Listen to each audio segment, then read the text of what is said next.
Bismillahirrahmanirrahim. Bismillahirrahmanirrahim. Subhanallah walhamdulillah wa la ilaha illallah wallahu akbar. La hawla wa la quwwata illa billahil aliyyil azim. La hawla wa la quwwata illa billahil aliyyil azim. La hawla wa la quwwata illa billahil aliyyil azim. La hawla wa la quwwata illa billahil aliyyil azim. لا حول ولا قوة إلا بالله العلي العظيم. لا حول ولا قوة إلا بالله العلي العظيم. لا حول ولا قوة.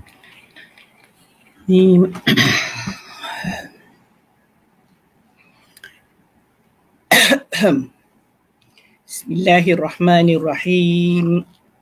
الحمد لله ثم الحمد لله الحمد لله الحمد لله الحمد لله رب العالمين، والصلاة والسلام على أشرف الأنبياء والمرسلين وعلى آله وصحبه أجمعين. اللهم رب أوزعني أن أشكر نعمتك التي أنعمت علي وعلى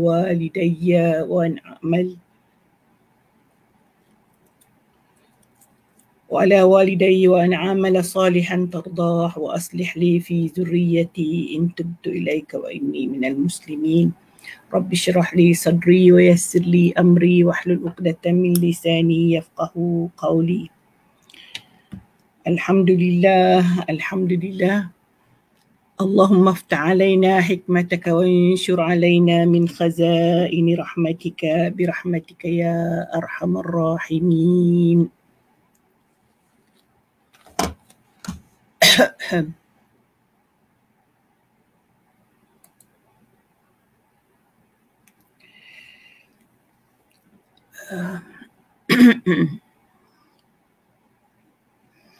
Kita mulakan pertemuan kita pagi ini dengan sama-sama membaca Ummul Kitab Al-Fatihah. Bismillahirrahmanirrahim. Alhamdulillahi Rabbil Alamin. Ar-Rahmanirrahim. Maliki yaumiddin. Iyyaka na'budu wa iyyaka nasta'in. Ihdinas siratal mustaqim. Siratal ladzina an'amta 'alaihim ghairil maghdubi 'alaihim waladdallin. Amin amin ya rabbal alamin. Apa khabar semua? Mudah-mudahan semua sihat walafiat, dirahmati oleh Allah Subhanahu wa taala, sentiasa mendapat rahmat dan hidayah daripada Allah Subhanahu wa taala. Alhamdulillah, kita bersama lagi untuk sama-sama mencari redha Allah, sama-sama mencari hidayah Allah, sama-sama mencari dan mengamati isi kandungan Al-Quran, kalam Allah Subhanahu wa taala. Dan itu adalah tugas kita untuk sentiasa mengkaji apa yang terkandung dalam Al-Quran. Mudah-mudahan kita mendapat rahmah dan hidayahnya. Mudah-mudahan kita dirahmati oleh Allah Subhanahu wa taala. Dan hari ini kita pada hari Khamis 3 September. 3 September dan 3 September maknanya kita telah melepasi Ogos, kita telah melepasi Merdeka. Kita juga telah melepasi Ma'al Hijrah, maksudnya kita masih ada di bulan Muharram, tapi kita telah pun berada hampir separuh bulan Muharram. Jadi saya kenapa tengok muka saya pucat dalam ni, tak tahu kenapa, mungkin lighting tapi saya tak bagi lighting, tak matikan lampu, kan gelap pula Nampak pucat tak saya? Saya tak suka lah orang tengok saya pucat. Cuba saya matikan lampu ni. Gelap kan? Gelap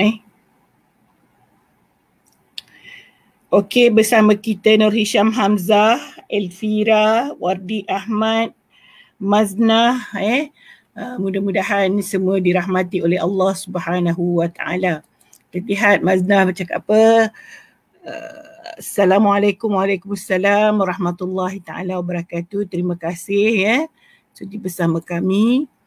Kita ada Nur Hisham, waalaikumsalam. Ready. Elvira, waalaikumsalam. Semua Syam lagi nampak bersinar-sinar ke berpinar-pinar. Sebab hari tu saya asyik nampak gelap dan saya cuba fikir kalau latar belakang saya gelap, mungkin tak gelap, nampak berjaya lah, tapi kadang-kadang benda tengok macam cerah sangat sampai macam pucat, risau juga. Kita mengajar ni kadang-kadang psikologi juga, kalau pucat orang ingat kita sakit, nanti orang pun hilang semangat. Harap-harapnya tidak.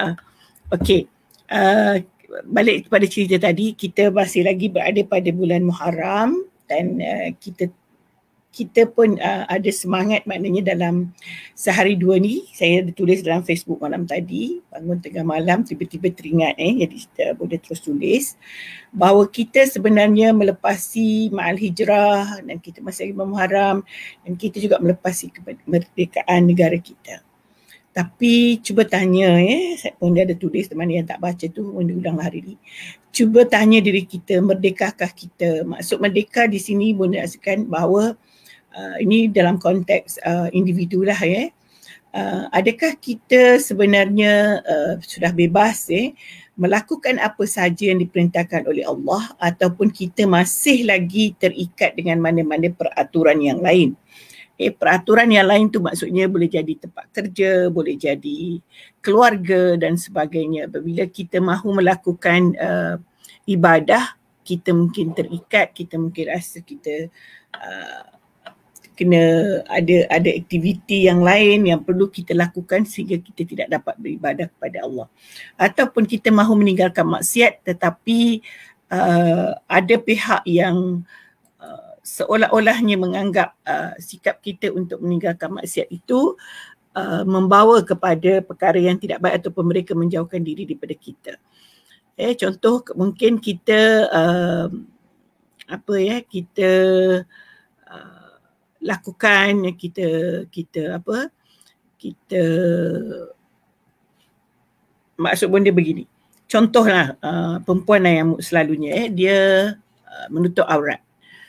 Kemudian mungkin suaminya kurang senang dengan apa yang dia pakai. Mungkin bapanya, adik-beradiknya atau kawan-kawan rapat tidak selesa dengan pakaiannya dan sebagainya.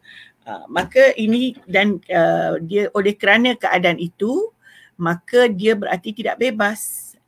Dia rasa dia masih lagi mahu mendengar kata-kata makhluk, tidak kepada kata-kata Khalik. Bila Khalik Allah Subhanahu Wa Taala meminta kita melakukan satu kewajipan, kita wajib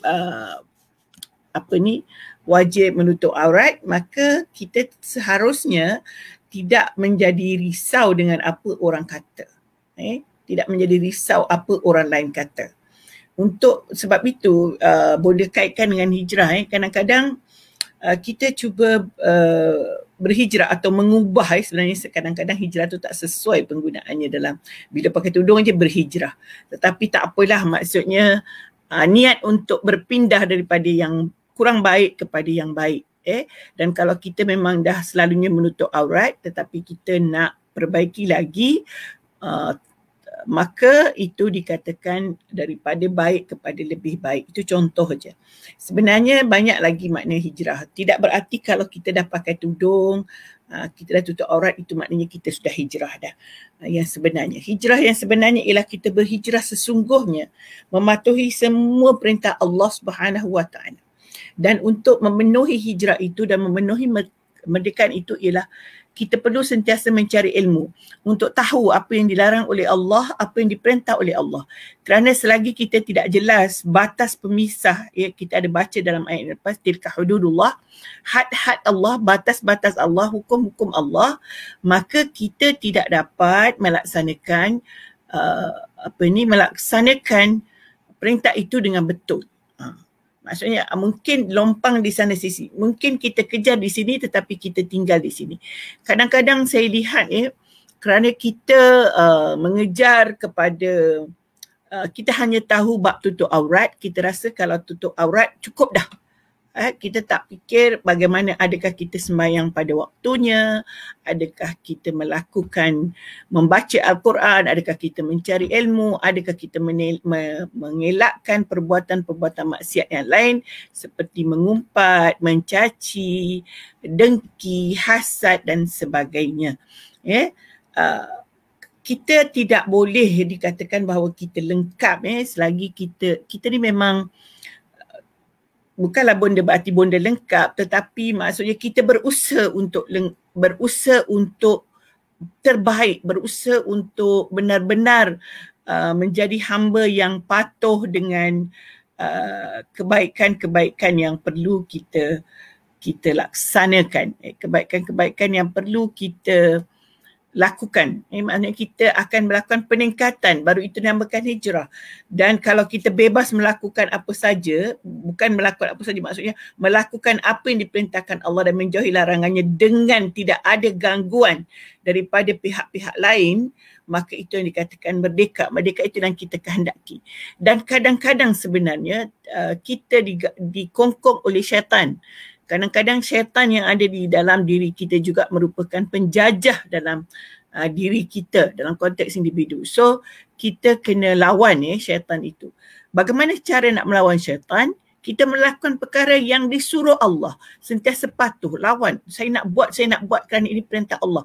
Kita terus ingat bahawa yang mengganggu itu adalah syaitan, maka kita kena tinggalkan. Baca ta'awuz, baca auzubillahi minasyaitanirrajim banyak-banyak, baca istighfar banyak-banyak. InsyaAllah syaitan akan pergi jauh. Jangan kita layan dia. Sebab kadang-kadang bila syaitan ganggu kita tak sedar itu syaitan, maka kita rasa itu satu kebaikan. Sebenarnya kadang-kadang juga manusia pun macam tu. Rakan-rakan kita bila dia menggalakkan kita buat sesuatu yang tidak sepatutnya ataupun sesuatu yang dilarang oleh Allah atau perkara yang boleh memburukkan kita dan menyokong kita, maka kita rasa dia sahabat kita. Padahal sebenarnya itu bukan sahabat kita. Itu adalah musuh kita juga.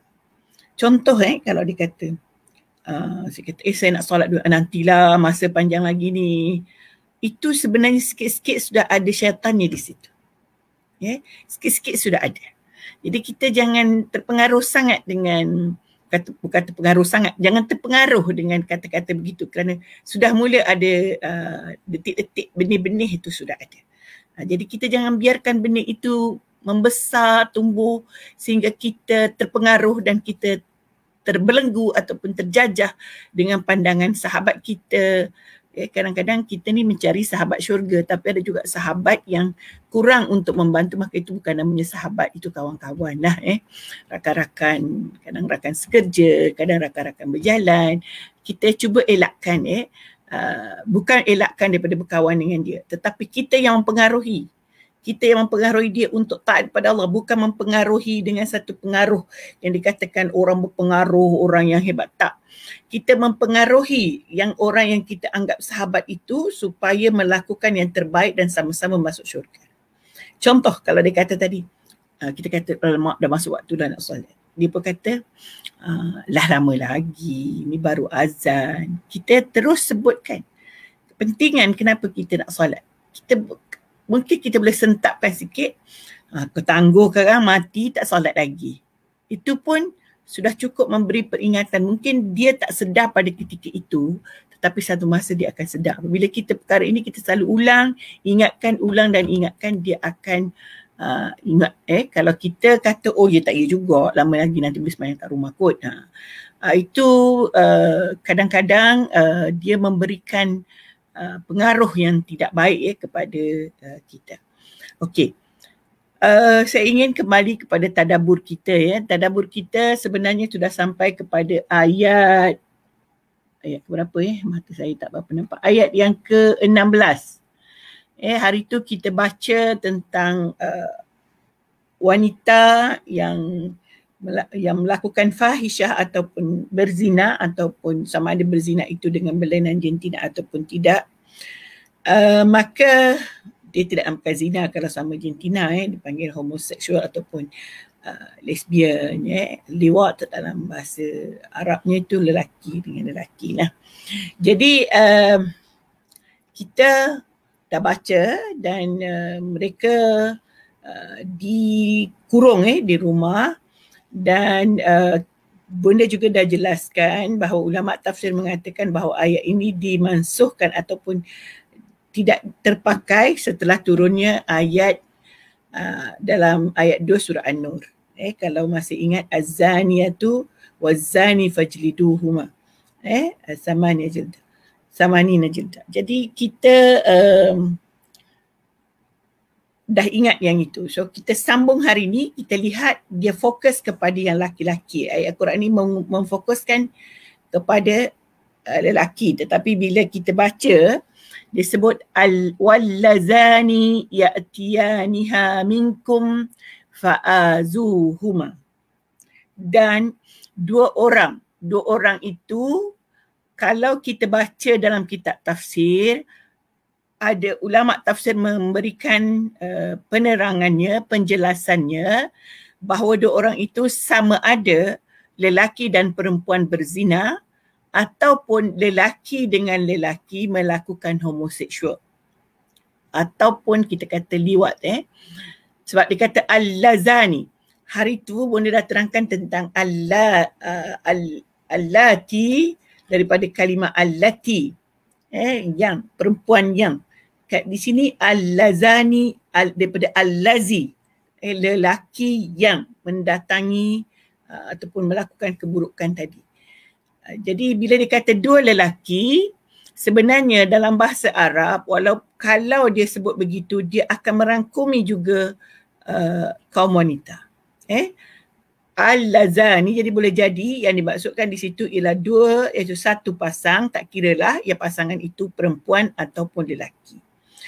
Ya'tiyaniha, melakukan fahisyah daripada kamu, fa'azuhuma, maka seksalah ataupun berilah balasan macam pukul.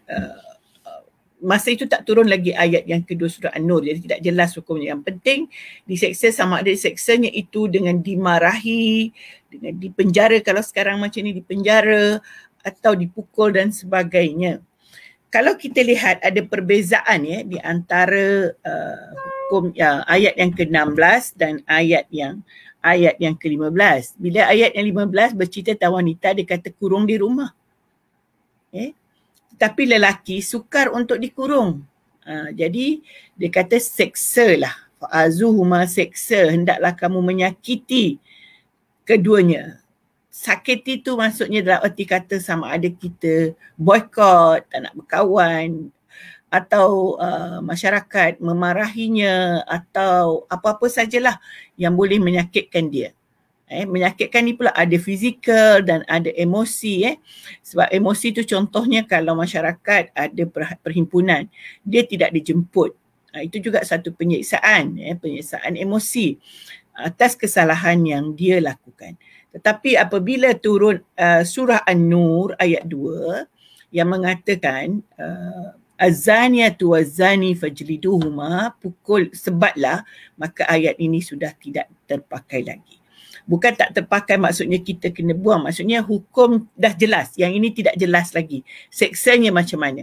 Jadi di dalam ayat surah An-Nur itu sudah jelas seksa apa yang patut diberi, iaitulah disebat.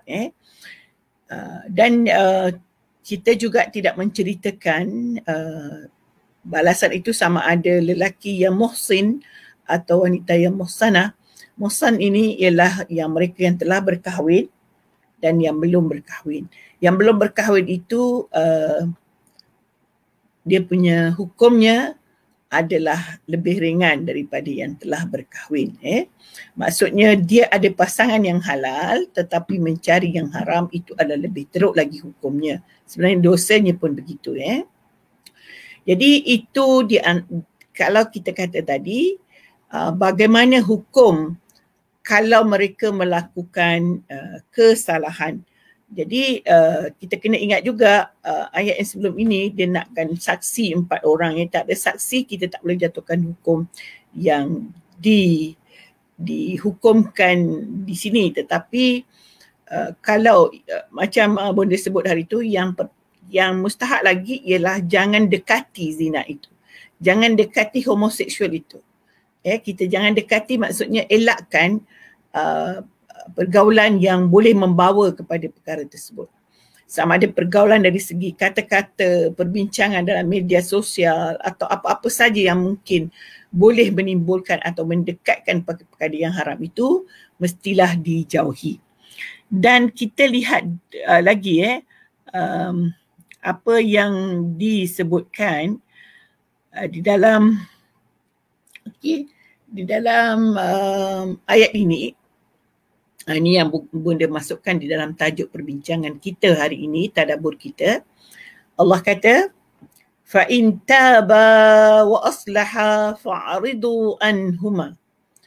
Apabila kedua-duanya telah bertaubat. Tak kira, saya ulang sekali lagi, yang taubat itu baik lelaki sama lelaki atau lelaki dengan perempuan. Waslaha, dan mereka telah berkelakuan baik, fa'ridu anhuma, maka biarkan. Maksudnya tak perlulah kita ulang-ulang lagi, tak perlu lagi kita bangkit-bangkitkan, tak perlu lagi kita sebut-sebut kesalahannya. Ini satu perkara yang patut menjadi pengajaran kepada kita semua, bukan pengajaran kepada mereka yang telah bertaubat sahaja. Kita selalunya memberikan stigma. Orang kata macam satu, kita dah labelkan dia jahat. Lalu apabila dia bertaubat pun kita sentiasa memikirkan dia jahat. Dia melakukan maksiat. Dia fahish. Itu masalahnya. Ini adalah terutamanya sekarang ini, kalau kita tengok mereka yang dihukum di penjara kan dikatakan. Tak kiralah dia sama ada kerana berkhaluat, dalam cerita hari ini ialah khaluat ataupun zina. Tapi kesalahan-kesalahan lain pun. Contohnya dia pernah mencuri, dia pernah pecah amanah, dia pernah apa-apa saja kesalahan yang dia pernah buat. Apabila dia telah bertaubat, kita mesti bantu dia bertaubat. Bantu sahabat kita, kita nak mereka juga masuk syurga kembali, U-turn ke syurga, kembali semula kepada fitrah untuk masuk syurga. Bukan membiarkan dia dah cuba tapi kita tidak bantu. Tapi kita mengulang-ulang kesalahan yang telah dia buat. Kita sebut-sebut, dialah yang pernah ini, dialah yang pernah ini. Maka dalam keadaan ini kita tidak membantu, tetapi kita menjadikan dia menjadikan dia menjadi rendah diri, inferior, rasa bersalah, rasa orang tak mau terima dan sebagainya. Sebenarnya itu yang berlaku kepada bekas-bekas banduan. Bekas banduan. Kalau anda pergi ke penjara, kita akan ketemu ini. Mereka masuk semula kerana pandangan ataupun masyarakat tidak boleh menerima mereka telah kembali pulih ataupun kembali nak bertaubat. Saya tak katalah kalau kembali bertaubat ataupun kalau kembali bertaubat maknanya dia tak ulang lagi. Tapi dia cuba untuk bertaubat tetapi kita tidak bantu. Malah yang membantunya ialah kumpulan yang dahulu membawa dia ke lembah yang maksiat. Maka dia kembali semula ke lembah maksiat itu kerana orang yang kita ni yang rasa diri kita, yang rasa maksudnya yang kita alhamdulillah lah boleh bertahan, kita tidak membantu dia, malah kita meletakkan label yang tidak betul kepada mereka. Contoh kalau dia tertangkap kerana dia pencuri, peragut, perompak dan sebagainya, ataupun mungkin pengedar dadah sebelum itu, apabila berlaku kehilangan saja di kawasan kita, orang yang pertama menjadi tuduhan ialah bekas banduan yang ada kes tersebut. Dan kadang-kadang tanpa diusul periksa, diakah atau orang lain, kita dengan semudahnya mengatakan mereka melakukan. Malah kadang-kadang kita tidak mahu mengambil dia bekerja kalau kita pemilik syarikat sebab kita tak mahu. Kita dah set dalam minda kita bahawa dia akan ulang perbuatan yang tidak betul itu. Sebenarnya memang perkara ini harus, siapa-siapa pun boleh melakukan kesalahan sama ada yang telah ditangkap ataupun tidak. Jadi sebagai majikan seharusnya membantu, boleh saja ambil tetapi buat pemantauan dari semasa ke masa, hubungan yang baik, sentiasa memberikan peringatan yang baik, membantu dia untuk berubah. Saya selalu peringatkan diri sendiri dan juga orang lain. Kita boleh pandang rendah sebenarnya orang yang dah dimasukkan penjara tu sebab mereka masuk penjara tu sebab dia jatuh hukum ataupun dia ada masalah yang berkaitan dengan undang-undang negara yang menyebabkan dia dipenjara dan kesalahan itu termaktub dalam undang-undang negara. Kalau tinggalkan solat, dia tak ada dalam undang-undang negara, dia kena tangkap. Jadi kita pun berdosa juga. Tinggalkan solat, betul tak? Dia pun berdosa juga. Dosa dia bab ini, dosa kita bab ini. Dan kita tak tahu mana satu dosa yang besar di sisi Allah Subhanahu Wa Taala. So janganlah kita bangga sangat ataupun merendahkan mereka yang telah pernah dipenjara. Sebab penjara mereka kerana bertentangan dengan hukum negara ataupun hukum dunia yang menentukan pembalasannya penjara, dan mereka ada bukti untuk dipenjarakan. Ada juga mereka melanggar hukum dunia tapi tidak ada bukti ataupun tidak cukup bukti, maka mereka tidak dipenjarakan. Dengan sebab itu apabila mereka mahu bertaubat, maka kita perlu bantu. Begitulah juga yang saya nak buat perbandingan tadi, mereka yang telah berzina ataupun melakukan homoseksual dan ingin kembali kepada fitrah, ingin kembali kepada kebaikan, kita biarkan. Allah kata fa'aridu anhuma, biarkanlah dia. Bukan berarti kamu ni susah, kamu ni pernah ini. Maksudnya benda itu diulang-ulang sedangkan dia telah bertaubat dan tidak melakukan lagi. Kadang-kadang orang bertaubat ini dia tak cerita saya dah taubat. Tapi kita sebagai ahli masyarakat perlu memantau itu. Perlu bertanya, perlu mengambil, mendekati dia, apakah masalah yang dihadapi, adakah dia masih lagi melakukan ataupun tidak. Dan kita boleh lihat, sekiranya tanda-tanda dia telah bertaubat dengan baik. Kalau lelaki dia datang ke masjid jamaah tiap waktu dan dia duduk majlis-majlis ilmu agama, itu dia ke arah untuk bertaubat. Jangan kalau dia datang kita sok-sek, kita membisik-bisik menceritakan keburukannya, itu maka kita berlakulah dosa itu, kita pula yang berdosa. Bukan dia saja yang melakukan dosa tadi. Malahan kita mungkin lebih berat sebab kita tidak membantu orang yang mahu bertaubat untuk kembali bertaubat. Sedangkan Allah Subhanahu Wa Taala menyebutkan biarkanlah dia. Fa in taba wa aslaha. Apabila dia bertaubat dan berbuat baik. Macam saya katakan tadi, di sinilah tanggungjawab mungkin orang yang ada di sekitarnya yang terutamanya ada pengetahuan agama ataupun orang yang mutadayyin. Tak semestinya orang berpengetahuan agama yang ada sikit agama saja berpengetahuan agama.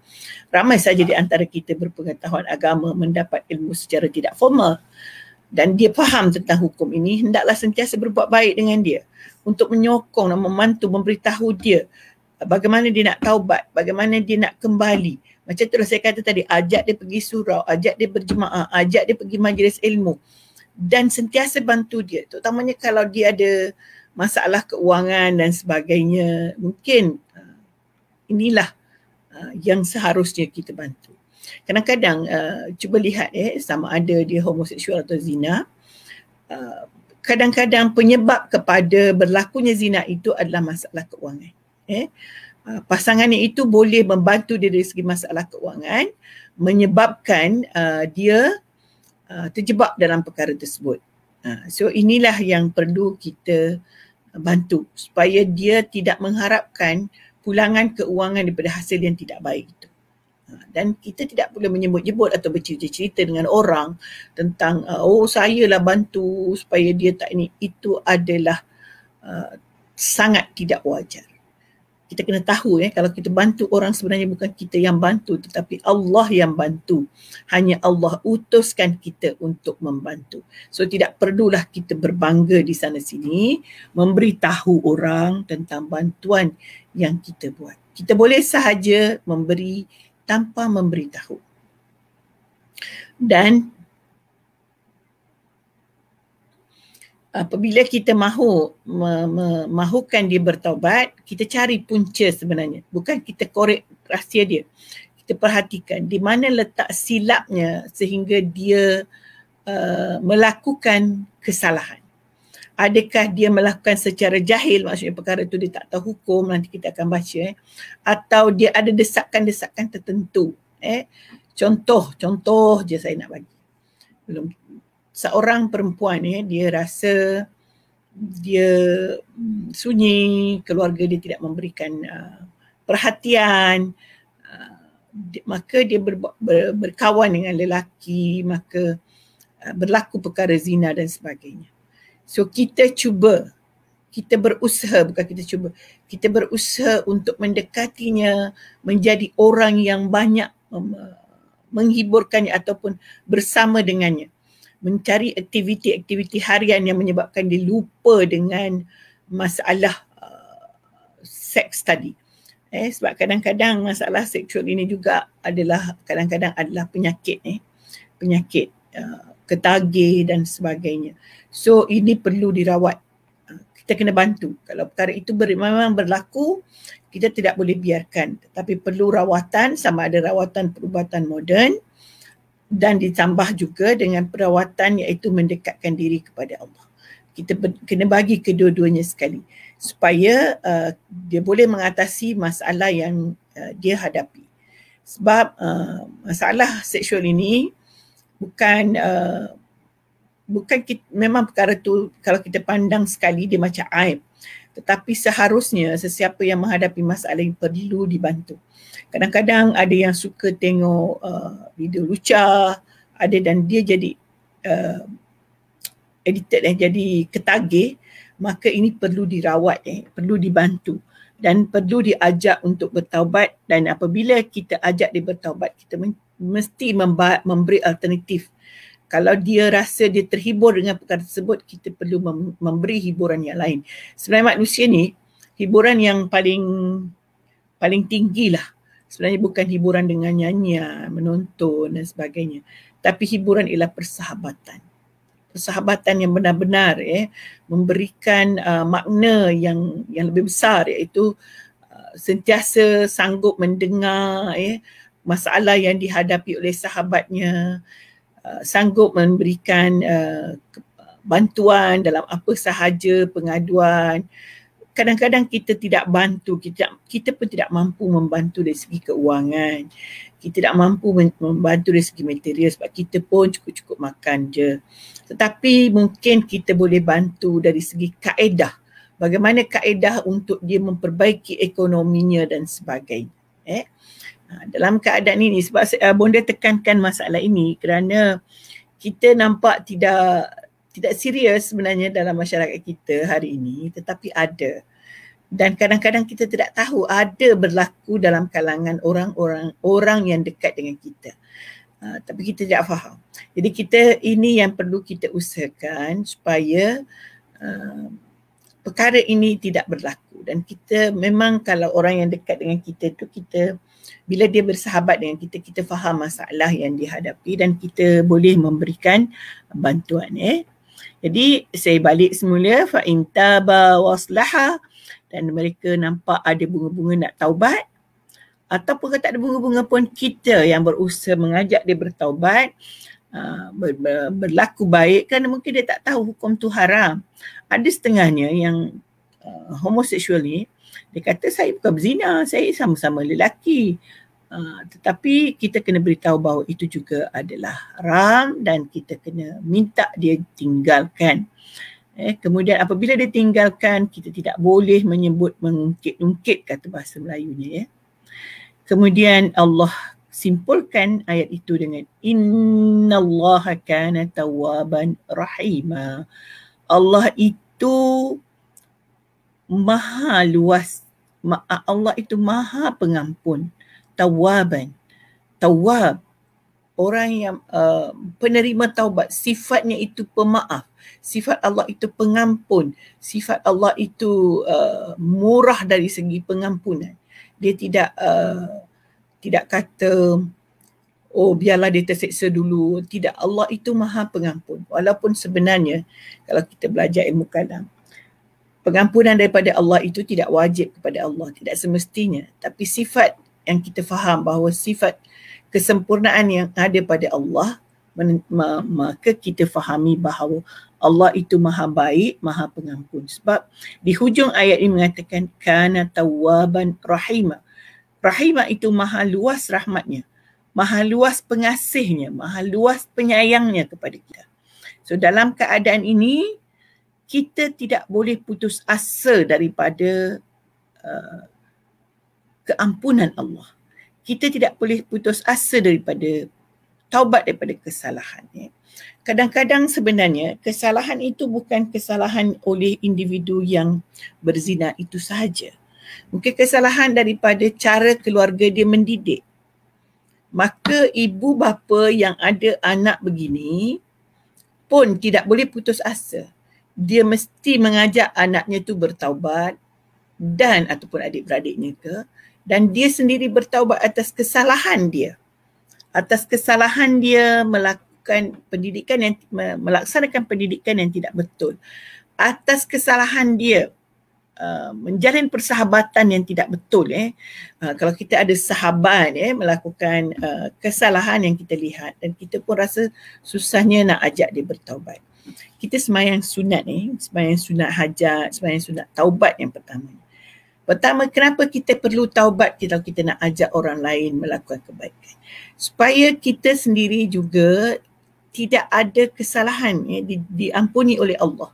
Yang kedua, kita sendiri taubat daripada menjadi seorang yang tidak boleh membantu orang lain. Dalam keadaan ini, semangat kita ataupun kita mohon kepada Allah, moga Allah permudahkan kita membantu orang lain menjadi baik.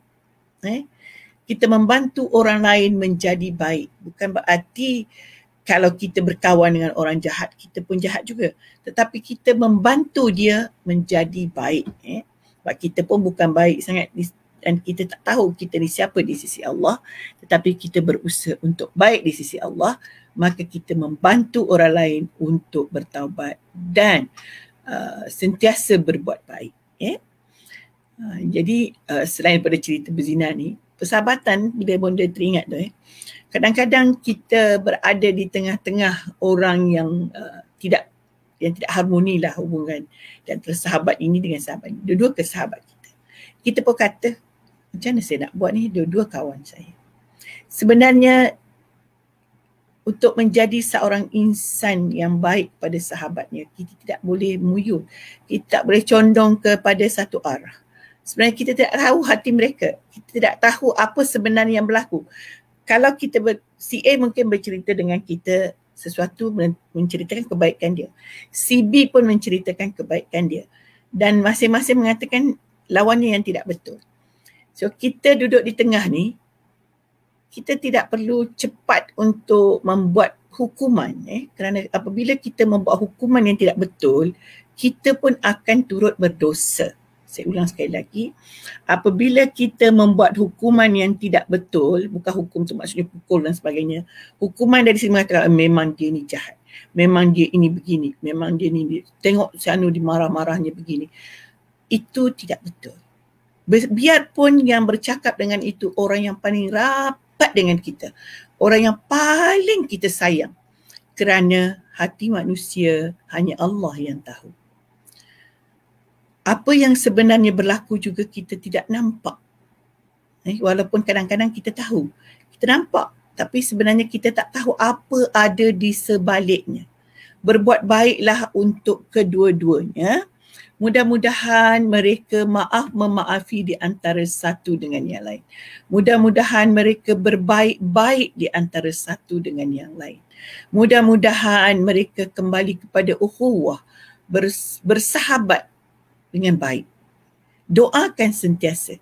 Walaupun kita berdoa sampai kita mati, kita fikir sampai mati saya berdoa tak baik juga sebelum saya mati, kita doalah mudah-mudahan kita nak sangat tengok dia baik sebelum kita mati. Betul tak? Tetapi kalau kita matilah ditakdirkan dan dia tidak baik lagi, mudah-mudahan doa kita itu terus mengalir dan satu masa mereka berbaik-baik sebelum mereka mati. Sebab bukan mudah kalau berputus sahabat ini, bukannya mudah. Walaupun ada di antara mereka yang selalu memberikan alasan tak apa, kita boleh bergaduh dengan orang kalau dia buat jahat daripada memburukkan orang. Sebenarnya siapalah kita nak menghukum orang dia berbuat jahat, kita saja berbuat baik. Saya nak ingatkan tu siapalah kita untuk menentukan kita saja yang baik dan orang lain jahat. Kita hanya berusaha untuk menjadi baik. dan belum tentu sebenarnya baik di sisi Allah. Siapalah kita untuk menentukan simpulan itu tidak betul. Allah saja yang tahu. Jadi kita berbuat baiklah kepada semua. Jangan ada sifat nifaq ni. Kita rasa kita nak sokong inilah, kita nak inilah. Tidak. Tetapi kita ini pegang bahawa kita adalah umat Islam yang bersaudara. Innamal mu'minuna ikhwah. Seorang yang beriman itu bersaudara. So kita kena lakukan. Sama juga kita balik pada cerita zina tadi, homoseksual.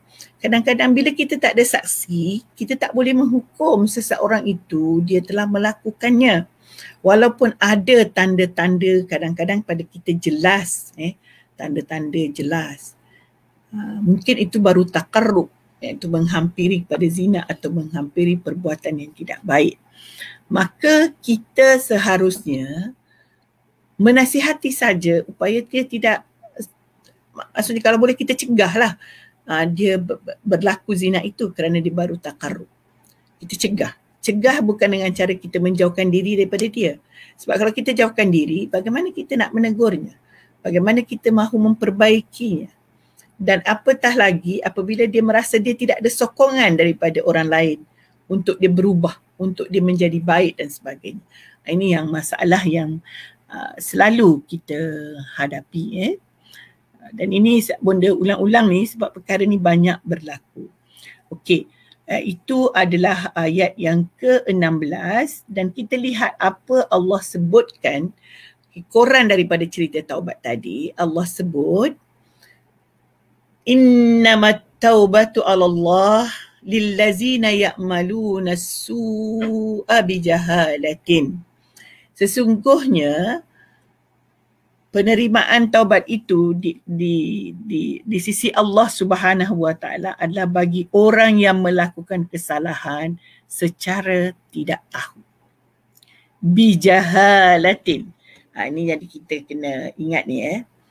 Maksud jahalah di sini ialah dia tidak tahu perlakuan itu dosa.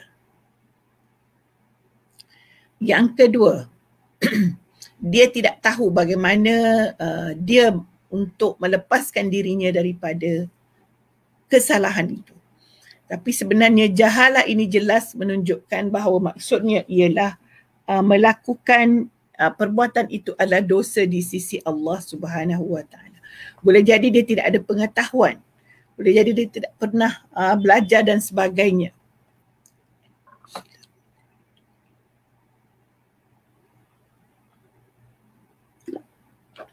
Maka itu yang dikatakan ya'maluna su'a bijahalatin. Summa yatubuna min qaribin. Kemudian apabila dia tahu perkara itu salah, dia taubat dengan segera. Faulaika yatubullahu alaihim. Maka itulah dia. Merekalah yang diampuni oleh Allah. Maksudnya segera diterima oleh Allah. Wa kana Allahu aliman hakima. Allah itu maha mengetahui dan maha bijaksana. Aliman mengetahui, hakiman bijaksana. Jadi kita perlu lihat di sini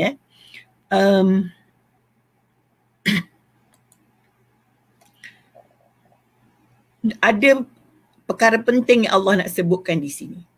Bahawa kesalahan itu bukan semudahnya kita buat, lepas tu kita taubat. Bukan berarti, okey tak apalah saya buat salah, nanti saya taubat dah. Tidak. Bukan buat dosa itu, kita dah tahu hukum, lepas tu kita buat juga, kemudian kita taubat. Itu tidak betul. Itu salah. Itu bukan, sebab ini diterangkan innamat taubatu 'alallah lillazina ya'maluna su'a bijahalatin. Sesungguhnya taubat yang diberikan oleh Allah itu, yang diterima oleh Allah itu ialah taubat mereka yang melakukan perbuatan perbuatan buruk secara tidak tahu, secara jahil. Thumma yatubuna min qarib. kemudian cepat-cepat dia bertaubat. Apabila dia tahu perkara itu dosa, cepat dia bertaubat. Min qarib faulaika yatubullahu alaihim. Mereka lah yang diterima taubatnya oleh Allah. Allah itu maha mengetahui, Allah itu tahu. Orang yang jahil itu mana, orang yang tidak tahu itu mana, apa masalah maka dia terjebak dan sebagainya. Hakiman dan bijaksana. Allah itu maha bijaksana memberikan hukum, maha adil, maha tahu. Kenapa perkara itu berlaku dan adakah mungkin dia masih kanak-kanak ataupun kita kata masih remaja, dia tidak tahu hukum lagi atau sebagainya, maka mereka mudah diterima taubatnya. Ataupun mungkin dia orang tua tetapi dia tidak tahu hukum, maka perkara itu tidak, apabila dia telah tahu maka dia cepat-cepat bertaubat, maka itulah yang dikatakan taubat yang cepat. So, pertanyaan sekarang, bagaimana kita yang telah tahu hukum? Contoh, kita tahu dah hukum solat itu wajib.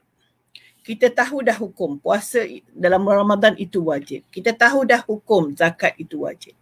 Tapi kita tidak buat. Ataupun kita nak kata zina itu dia dah tahu zina itu haram. Malah dia dah tahu bahawa zina itu adalah tanda-tanda tipisnya iman. Ada hadis Rasulullah mengatakan, la yazni zani hina yazni wa huwa mu'min.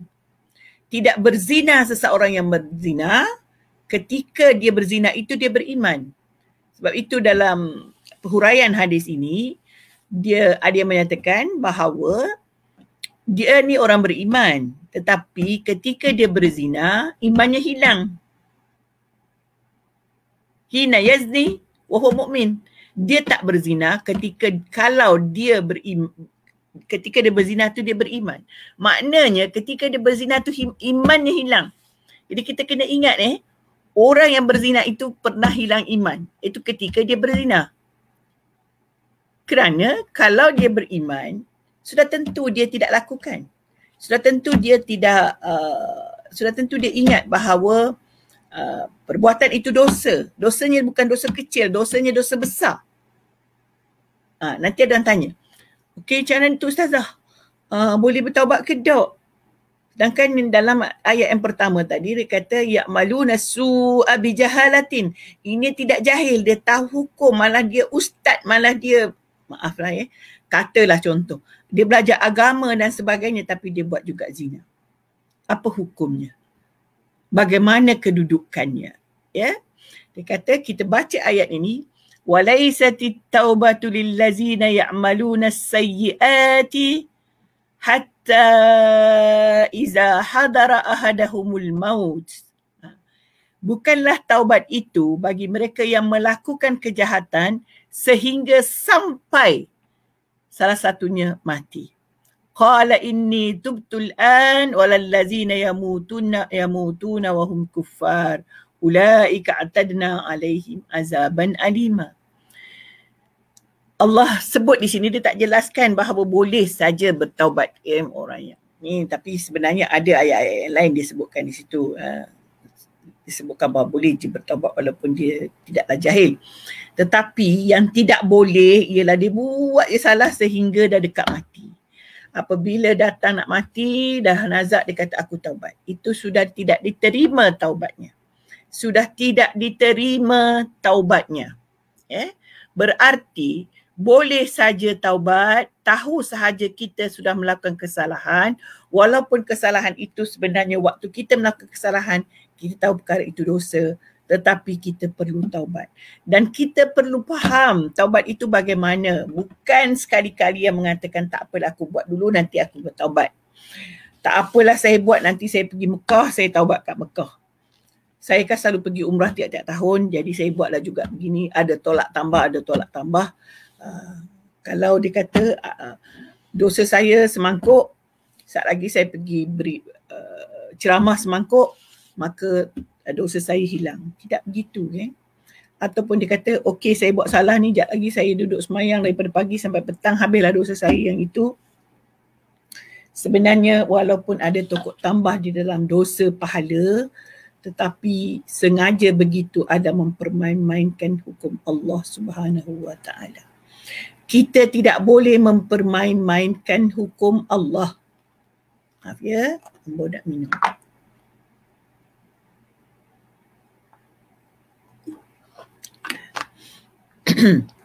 Kalau kita tahu perkara itu dosa, maka kita perlu tinggalkan dan tidak boleh kita kita tidak boleh katakan kita buat lepas tu kita taubat. Itu salah. Ini yang dimaksudkan dalam ayat ini. So kalau kita kata nanti saya buat, nanti saya taubat, buatnya lah kita mati dalam keadaan kita sedang membuat dosa itu, maka kita dah sah-sah tidak bertaubat. Inilah yang disebutkan dalam ayat ini. Jadi boleh taubat dengan syarat, kita semua tahu, saya cuma benda nak ulang saja. Taubat ialah menyesali perbuatan yang salah itu, menyesali dengan penuh penyesalan dan azam untuk tidak mengulanginya. Azam untuk tidak mengulangi, bukan azam awal tahun orang awal tahun nak azam buat tu buat ni, lepas tu tak ada. Penghujung tahun tak timbul pun azam itu. Tidak. Taubat ni kalau dia kata saya nak tinggalkan sifat saya suka tengok orang perempuan, suka adanya takarub yang saya mungkin tak zina pun, tapi suka pimpin tangan perempuan jalan-jalan dan sebagainya, berdua-duaan. Saya taubat. Taubat itu memang berarti tidak akan mengulangi. Azam yang kukuh. Dah ada isteri, jaga isteri saja, tidak boleh. Itu contoh lah kan. Kemudian satu lagi, di antaranya pula ialah menutupi dosa itu dengan hasanat. Betul lah. Tetapi mesti ada azam baru kita tutup dengan hasanat. Tamhu as-sayyi'at bil hasanat. Kita tutup keburukan itu dengan hasanah. Melakukan. Jadi maknanya kalau kita sentiasa beribadah kepada Allah, maka kita tidak ada ruang untuk memikirkan perkara ataupun tidak ada ruang untuk melakukan kesalahan dosa tadi. Dan kita makin dekat kepada Allah, makin jauh daripada syaitan. Ini masalahnya, apabila kita dekat dengan syaitan, itu yang susah dan kita tidak mencari bagaimana cara untuk menjauhkan diri daripada syaitan. Qala inni dah sampai mati baru dia kata aku bertaubat sekarang. Walal ladzina yamutuna wa hum kuffar. Begitu juga orang kafir. Dia tidak kalau mati dia dalam keadaan nazak dah baru dia nak masuk Islam, bersyahadat tak boleh lah. Tapi kita pernah dengar, pernah ada baru-baru ni, viral juga, harapnya betul lah cerita tu. Dia mengucap sehari sebelum dia meninggal dunia. Itu bukan sampai lagi waktu nazak namanya. Memang Allah telah tentukan bahawa dia alhamdulillah mengesahkan Allah dan dia mati dalam keadaan bersih, ya, tidak ada dosa sebab dia baru menerima Islam. Ulaika a'tadna lahum azaban alima. Mereka yang golongan pelampau yang disediakan oleh Allah azab yang pedih. Okey, saya mohon izin saya nak tengok Assalamualaikum. Okey, itu dia beri salam. Mungkin ada soalan sebab kadang-kadang saya terlepas soalan. Okey, Ruzia Ilyas, jangan mempermainkan hukum Allah. Ya, betul. Kemudian dia ni daripada Solo, Indonesia. Istimawadah Syafi'i, Hazilah Hassan, Ruzia sentiasa bertaubat. Betul. Saya bila Ruziah sebut ni, saya nak ingatkan. Kita ni kadang-kadang rasa kita tak ada salah. Sebab itu kita tidak bertaubat. Kita tidak buat salat taubat. Kita ni manusia biasa yang melakukan kesalahan di sana sini. Maka eloklah kita sentiasa bertaubat. Eloklah kita lakukanlah sembahyang taubat. Kalau kita bangun malam, lakukan sembahyang taubat. Mudah-mudahan kita benar-benar tidak melakukan perkara yang salah. Rogaya Baka, kita jangan berhenti berdoa untuk kebaikan sehingga kita mati sama ada doa itu dimakbulkan atau tidak. Ya, betul. Sebab kita kadang-kadang, ya, sebab tu kadang-kadang orang kata, alhamdulillah anak-anak si Fulan semua menjadi, semua bagus-bagus. Sebenarnya itu kadang-kadang adalah hasil doa sebenarnya. Allah perkenankan doa ibu bapa tadi, tapi diperkenankan setelah anak dia tak ada. Jadi kita ni jangan apa, jangan kata doa macam orang tanam pokok lah Kalau anda tanam durian hari ni, kalau bonda lah, memang kita rasa mustahil lah nak dapat buahnya sebab durian tu kadang lama baru berbuah. Tetapi apabila buahnya nanti, apabila kita mati, dia berbuah, orang makan, kita dapat pahala terus berterusan. Begitulah doa kita. Kalau kita mendoakan orang dan kita dah mati, baru doa kita dimakbulkan Allah dan orang tu menjadi baik, orang tu menjadi taubat, orang tu berhijrah kepada yang lebih baik, maka pahala juga berterusan. Marziana Ismail, bagaimana jika ahli keluarga yang memulau hamba Allah atas perbuatan dilakukan oleh si pelaku sebagai orang luar? Saya tidak mampu untuk menegur. Masalahnya begini. Sebab itulah kadang-kadang Marziana janganlah risau. Kita kadang-kadang kita sebagai pendakwah ni, kita melakukan, ada benda yang kita lakukan secara mengikut kaedah yang sesuai. Ada orang kita macam bonda ni, kalau bercakap sekarang, mungkin orang yang berlaku itu terdengar. Mungkin dia tak masuk pun dalam pemikiran dia, tapi sekali dua kali dia dengar lagi, mungkin tergerak hati. Begitu juga kalau Marziana nak tolong, nak bantu, boleh jadi setelah setelah jumpa cerita, maksudnya janganlah pulau, sebab beri dia contohlah. Kalau di majlis kita boleh tanya, tak ajak ke, dia ada ada caranya lah, tak ajak ke si Fulan datang, atau buat muka, dia buat muka, kadang-kadang begitulah kan, ataupun dia buat tak dengar. Kita boleh masukkan sikit-sikit, kita kata jemputlah juga, nanti senang kita nak bercerita-cerita dengan dia, kalau tak susah, tak apa. Kita bukan duduk berceramah, kita pergi khusus rumah dia ni, saya nak cerita dengan makcik ni, jangan pulau si Fulan gini-gini, tak. Kita mungkin berjumpa-jumpa saja, bersembang-sembang, kita tengok mood dia. Kalau mood dia tengah baik, kita boleh cakap. Kita sebagai pendakwa kena bijak mencari ruang, peluang untuk menyampaikan apa-apa yang sesuai. Tapi memang tak boleh lah. Kalau kita pulau, berarti kita memang tidak membantu mereka untuk menjadi baik. Okey, betul. Bahria pun ada.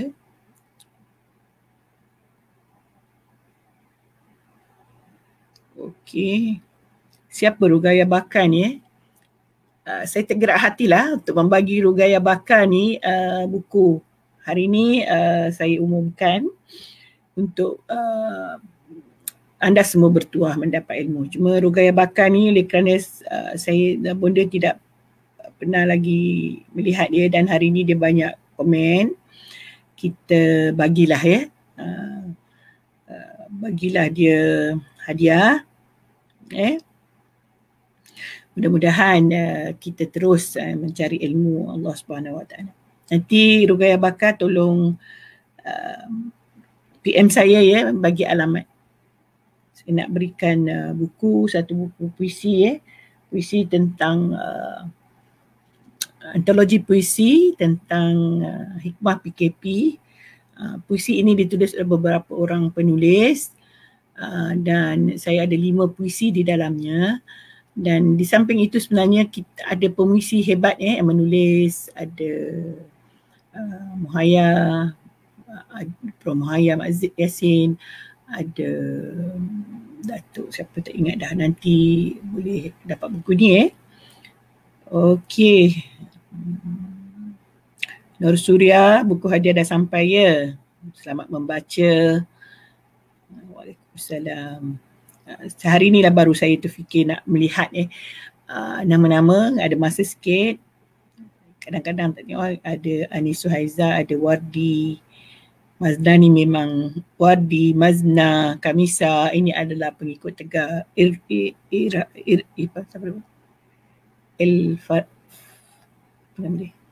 salah sebut, makcik ni pelupa. Ruzia, itu semua adalah memang sentiasa ada di dalam ramai lagi sebenarnya yang sentiasa ada. Kalau dia tak ada tu ada sebab lah. Adalah beberapa yang saya tak nampak 2-3 hari ni, hati saya pun fikir-fikir ke manalah dia pergi. kita macam kalau live ni macam pelajar, macam mengajar jugalah. Bila tak datang, kita takut dia tak sihat ke, ada apa-apa ke. Cuma saya simpan doa dalam hati dan doa pada Allah, mudah-mudahan walaupun dia tak ada tu dia sihat. Okey, Kamisa, moga sihat. Muhammad Yunus Ibrahim. Maza Adri, ana ma'araf Maza Tadri anti. Nama dia Maza Adri. Rohani Idris. Aisyah Jamian, ex-student saya PhD dulu. Okey, saya sangat gembira lah ya bila tuan-tuan dan puan-puan berada dan memberikan komen-komen. Ada pertanyaan, insyaAllah saya boleh jawab. Saya tengok dalam handphone ini. Yang penting untuk kita tutup pada hari ini ialah mudah-mudahan kita diselamatkan oleh Allah Subhanahu Wa Taala daripada pelakuan atau akhlak yang tidak baik. Diri kita, anak-anak kita, keluarga kita. Mudah-mudahan kita sebagai ibu, sebagai bapa, sebagai abang, kakak, adik-beradik dan sebagainya sentiasa melakukan pendidikan yang betul dan memberikan kesan supaya generasi kita semuanya adalah generasi yang berakhlak, generasi yang menjaga perintah Allah.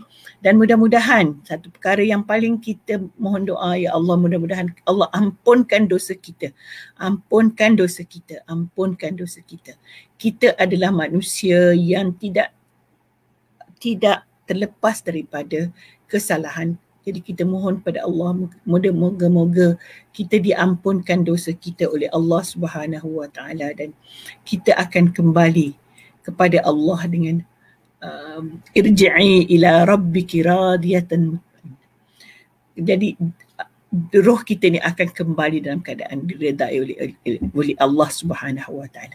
Itulah yang kita mohon, ya Allah, mudah-mudahan kami ni akan kembali kepadamu dalam keadaan bersih, dalam keadaan kamu redai, ya Allah. Jadikanlah kami hamba yang sentiasa taubat, sentiasa ingat kepadamu, ya Allah. Jadikanlah kami hamba yang suci, hamba yang diredai, dan kembalinya nanti roh kami, jiwa kami adalah bersih menghadapmu, ya Allah. Dan menerima salam daripada malaikat, baik di kubur maupun nanti di hari hisab. Kita dah bacakan hari itu. Okey.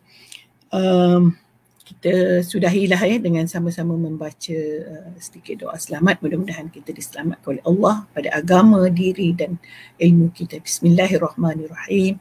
Allahumma inna nas'aluka salamatan fid din, keselamatan pada agama, wa afiatan fil jasadi, afiah daripada jasad, wa barakatan wa ziyadatan fil ilmi, penambahan pada ilmu, wa barakatan fil rizki, barakah pada rezeki, wa taubatan qablal maut, taubat sebelum mati, wa rahmatan indal maut, dan rahmah ketika kita mati, wa maghfiratan ba'dal maut, dan maghfirah selepas mati.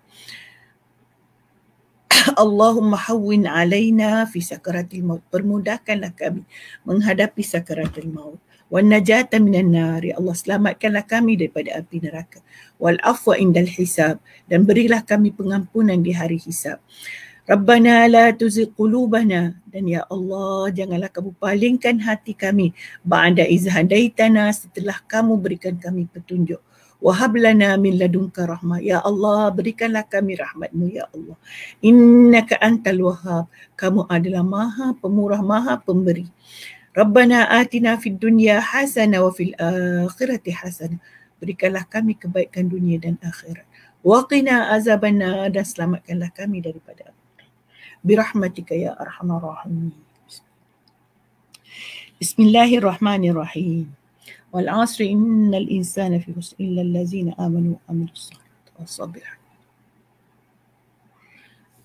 Sekian wabillahi taufiq wal hidayah. Wassalamualaikum warahmatullahi taala wabarakatuh.